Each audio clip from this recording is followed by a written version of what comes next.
Ay, magandang hapon mga idol. Muha na pud tag-utan. Dagko kay mga utan, tag-as kay na ang talong nako karon adlaw. Lapas dangaw gid. Sobra pa sa dangkal mga idol. Yan ang blessing ni Lord sa atin. Sa aking mga talong. Lagi na lang talong ang ulam natin sa ngayon mga idol. Haba. Sobrang haba mga idol.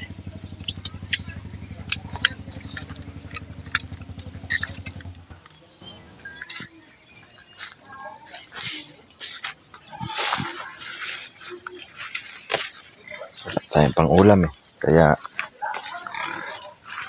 talong-talong na lang muna. Dami talbos oh. Gusto nyo ba ng talbos? Talbos ng kamote mga idol. Oh.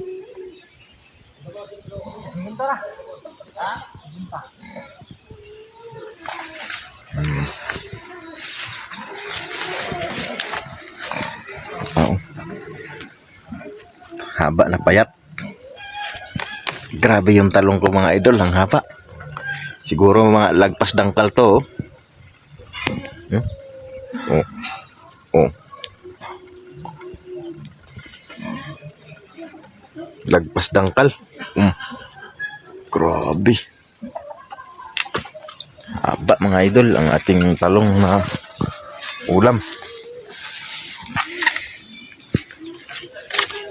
Sama na pati maliit para marami tayong magulay na talong. Oh, di ba?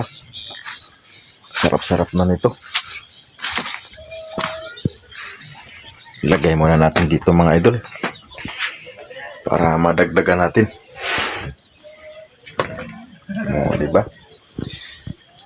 Balik muna tayo doon kasi gusto kong linisin. Maraming damo. Puro madamo. Yan mga idol. May nakita ako isang sitaw. Ito.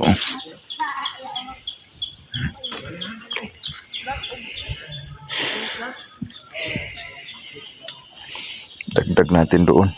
Nag-harvest na ako kanina ng sitaw eh. Idagdag na lang para dumami.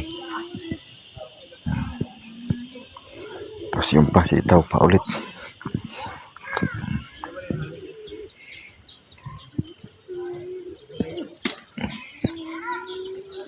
Oy, klase Loy.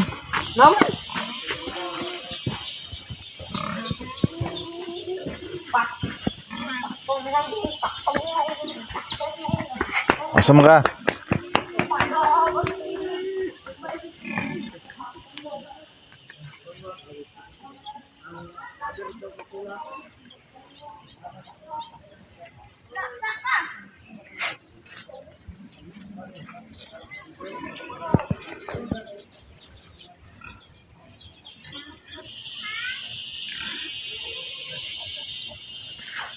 Yun, laki.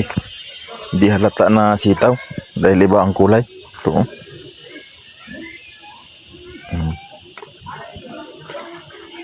Dami na. Mayroon pa doon sa loob yung hinarbis ko kanina. Oh.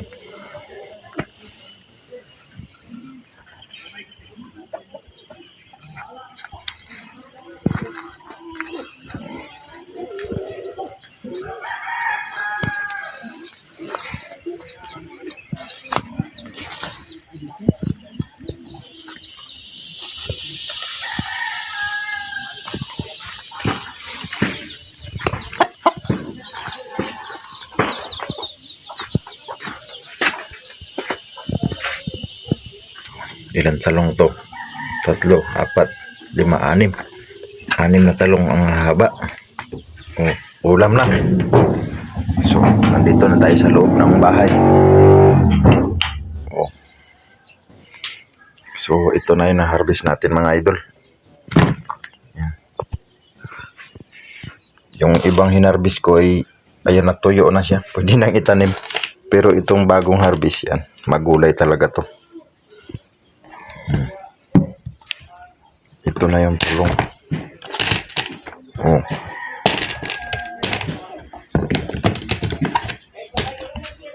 Haba.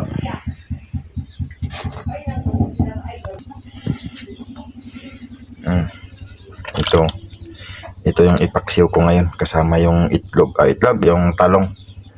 Paksiw na may talong, ang sarap. Ibabaw yung talong. So ito na mga idol.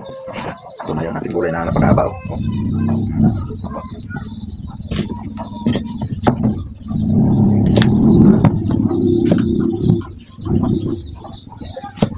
Ito ang gusto ko mga idol.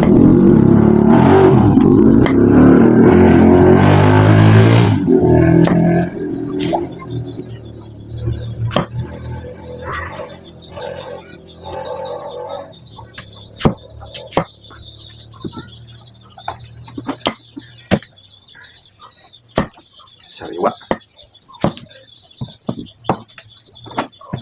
Haba. Isang dangkal. Sobras dangkal pa.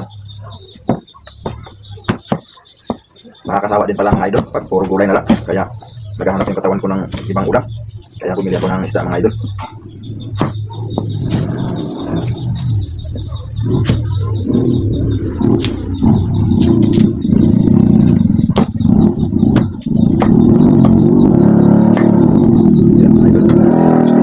Patay plato.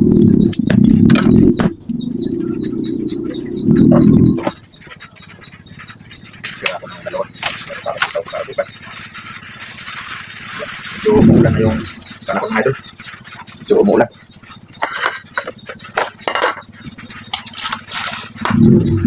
So nga mga idol. Ito yung kinalapos ko. Talagang ganito dito sa amin. Nahirap lang kasi kami mga idol. Tapos yung talong. Ayan, paibabaw natin sa isda, no? Ayan yung isda mga idol.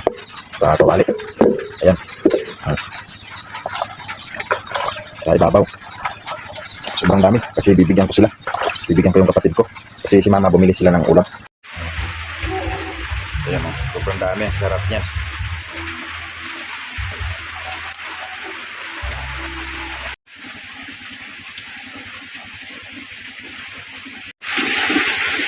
So yun mga idol, no, nilagyan ko ng suka, bawang, bombay, sibuyas at saka luya.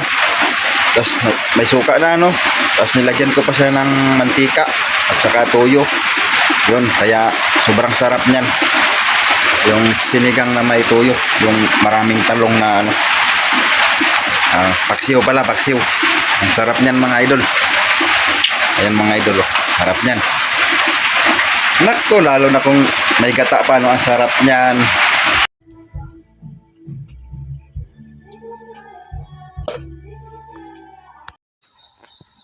Inutusan ko pala si Ilil maghatid ng ulam sa kapatid ko. Ayan, kumakain na si Ilil, no. Ayan ang ulam namin, yung talong na paksiw. Ayan, sarap na sarap siya kasi puro na lang gulay ang kinakain namin. Kaya ngayon may isda. Kaya tingnan nyo, panoorin nyo mga idol, oh. Bilis niya kumain. Tas meron kaming mga mais, no, galing doon sa tanim namin, doon sa baba, tanim ni Ricky.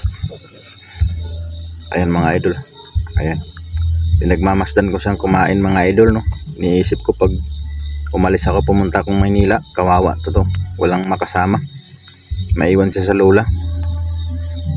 Tas ewan ko kung magpasawa ito, saka hindi maalagaan din ni lola to. Tinikman ko yung mais na inihaw, siya ang nag-ihaw niyan doon sa kapitbahay. Ang sarap pala ng mais na inihaw mga idol. Ayun, no, bilis niya kumain. Iniisip ko pag iniwan ko to sa lola niya, kawawa.